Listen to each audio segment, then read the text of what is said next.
Hey you guys, it's Sharika aka Cher. How are you doing today? So today you guys, I'm gonna just give you guys a little bit of background on my original debt total and the fact that I have paid off 53.1% according to Indebted of my debt already, and just wanted to kind of chit chat with you and let you know how it all started and how I got to the point of where I am now.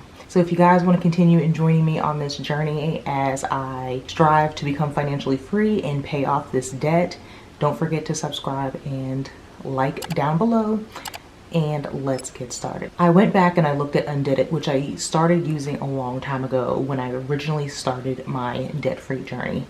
And when I calculated all of the numbers, and mind you, I started this before like I had all of the handy dandy spreadsheets, was before I started using You Need a Budget, and I was just kind of tracking just all of my original numbers. But I had $149,628.97 in debt. That was my original debt total. And let's just talk about what that all consisted of. And so first, let's talk about my student loans. So my balance when I started paying down my student loans was $94,634.44. That was a whole lot of money to be borrowing from the federal government. To give you a little bit of background, when I first went to school, I started college in 2019 or 2020, I think, right after I had my daughter. And back then you were allowed to borrow just anything. You were allowed to borrow any and everything at that point. And that is exactly what I did. I borrowed the entire amount. At that point, I was a single parent. I was working at JCPenney's, making very minimum wage, and I was barely making ends meet. And I specifically remember when I was working at JCPenney's, I got like $1 raise. At one point when I first had my daughter, I was able to get like daycare vouchers and food stamps. And then I think in like 6 months, I got $1 raise, and that kicked me off of being able to get any assistance. And I went from paying, I think, $75 a month for daycare to, I believe, $700 a month because she was still an infant at that point. And so I had all that extra money because of the student loans. At the end of the school year, they just gave me all the money, and I was pretty much using that to live off of and take care of my daughter at that point. And so that is how what I borrowed ended up becoming high. The second mistake I made when not only did I borrow way too much because I never paid back, the extra money, I was actually using it. But when I finally graduated from college in 2004, 2005, I never made any payments. I did not make any payments until probably 2012-ish. I kept forbearing and deferring all of those 4 student loans until I actually maxed out of being able to defer it any more. So when I started making payments, they told me I couldn't make any more deferments, or I just kind of, pushed it to the side and didn't pay any attention to it. So that is how it got so high, because at the time when I was deferring it and not making any payments, those bad boys were still accruing interest, lots and lots of interest. And so that ultimately is how it got up to $94,000 and why that was so high. And so that is just a little story behind my student loans. But of course I got on track and I took Financial Peace University, which is a wonderful base point. Now, I don't follow everything he does, but I feel like it's a wonderful foundation if you don't know anything. So I took Financial Peace University and I started on the track to getting my money in order, and that's what I started paying attention to, all the interest that was added, and of course I had to make payments at that point. So in around 2012, 2013 is when I actually started making payments onto my debt and started making some significant progress. Then in 2015, I got married. And so when I got married, part of my agreement with my ex-husband was that, you know, we were following the Dave Ramsey plan. We were paying off the smallest debts to the largest debts. And so once we combined our income, all of his debts, even though, you know, he had quite a bit amount of debts, all of his debts were smaller than mine and smaller in numbers. And so during the marriage, we together paid off his debts. All of the extra, we were making minimum payments on my stuff, and then all of the extra went to his debts. And so in 2016, when we got divorced, he was pretty much debt free, and I still had all of my debts sitting there. And so besides the fact that I had, you know, ended this marriage and still had a large amount of debt, I went through a massive depression and threw myself the biggest $40,000 pity party in the world. Yeah, $40,000 pity party. So after I got divorced, I went on a, you know what, I deserve it spree and just started treating myself. I decided to remodel my home, which you see there is the $18,000, and actually that was just the base. That's just what I borrowed from one of the banks. I got $18,000 to do my remodel, and actually the rest of that remodel ended up on a credit card. Then I was going shopping. I was on a, I was emotionally spending. Definitely some retail therapy was going on there. Doing a lot of emotional spending, a lot of vacations, and everything was being paid for by Visa. And so that pity party lasted about 9 months to a year.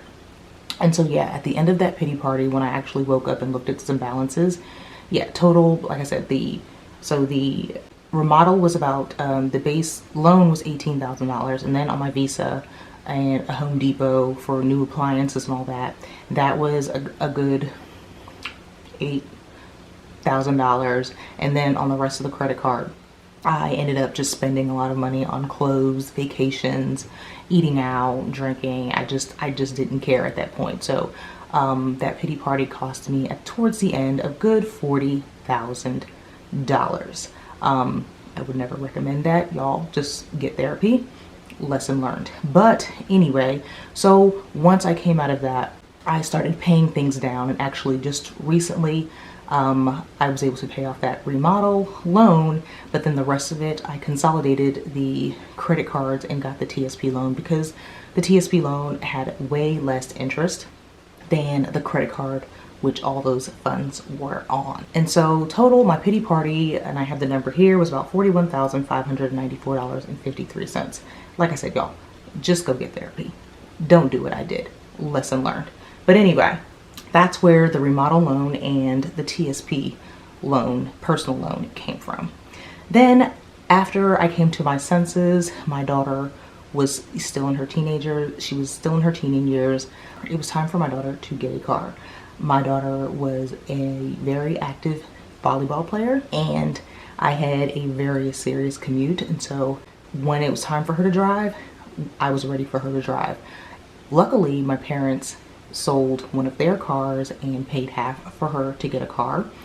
We all went together to get her a car and decided to get her something very reliable, because she played for a travel volleyball league, and sometimes not only were games all over the place, a lot of times practices were all over the place. And so I didn't want to just get her, you know, a beat up car. I wanted her to have something reliable that she still has to this day. And so the portion that I had to pay on her car was $10,000, and I financed that. And actually I was able to already pay that off in less time than I actually financed it. She also, this was like her junior, senior year, and, you know, getting ready for college. Just to get her prepared, I ended up paying for an SAT prep. SAT prep? Yeah, SAT prep class, course, or whatever. Classes that she went to after school before volleyball practice, and the total of that was $3,400. And so I financed that through the education program that she took it to, and that was actually no interest, but I was also able to pay that off. And so that is pretty much what that whole $149,000 consisted of. And as you see on my undebted I have already paid off a lot of my debt, 53.1% of my debt. I've paid off the largest student loan, which was $32,000. I've also paid off that remodeling loan that I got from the bank, which was $18,000. I've paid off my daughter's car note, which was $10,000. And mind you, in between there, last year, my car broke down and I ended up having to pay $9,000 for another car. So I saved up that money and was able to pay cash for that car. I also paid off another one of my student loans, which was my smallest student loan, which was $5,766. Additionally, paying off the SAT prep for the $3,400. So now all I have left is 3 loans left. 2 student loans, which have been consolidated into one, which you guys see in my net worth updates, along with the TSP loan. And so that is just pretty much a broad overview of my debt history, how I started and how I've gotten to where I have gotten to this point. And so there have been a few years where I have hustled very hard. And if you have seen my video about my goals, I've kind of taken a break this year on aggressively paying off my debt, but I am still building up my savings and putting, and making progress on my financial freedom journey. Everybody says this, but personal finance is definitely personal to you. And I just wanted to give you a little bit of background into, my personal story behind my debt and how far I have come. Thank you for following me on this journey. Where did you guys start out on your debt-free journey? How long did it take you to pay off your debts? And were there any mistakes during your journey that you made? I admit, this journey has definitely been personal to me. I've had a lot of ups and downs, and I have had a lot of things that I regret and don't regret. I do not regret getting my daughter a car. I don't regret buying things for her. Although I do regret my $40,000 pity party. Y'all, I love my kitchen remodel and I can't wait to move back into the house to see it. I definitely enjoyed all of the vacations that I went on, and I kind of just needed that time. I'm definitely grateful for a salary that allows me to pay this debt off. And so if you have made mistakes like this in the past, don't ever beat yourself up. It's all a journey. Just, you just live. You live and you learn. And I'm definitely grateful for the lessons that I learned over those several years. The way I handled my student loans, that is why I've made the decisions that I've made at this point with my daughter's student loans. Yes, she's got student loans, but we're taking care of it. We make payments above the interest every month, so her student loan balance isn't increasing like mine was. And so life is just a learning experience. And so don't ever beat yourself up on this personal finance journey. I know a lot of times we see other people's stories and may become envious, but it is what it is. It's your story.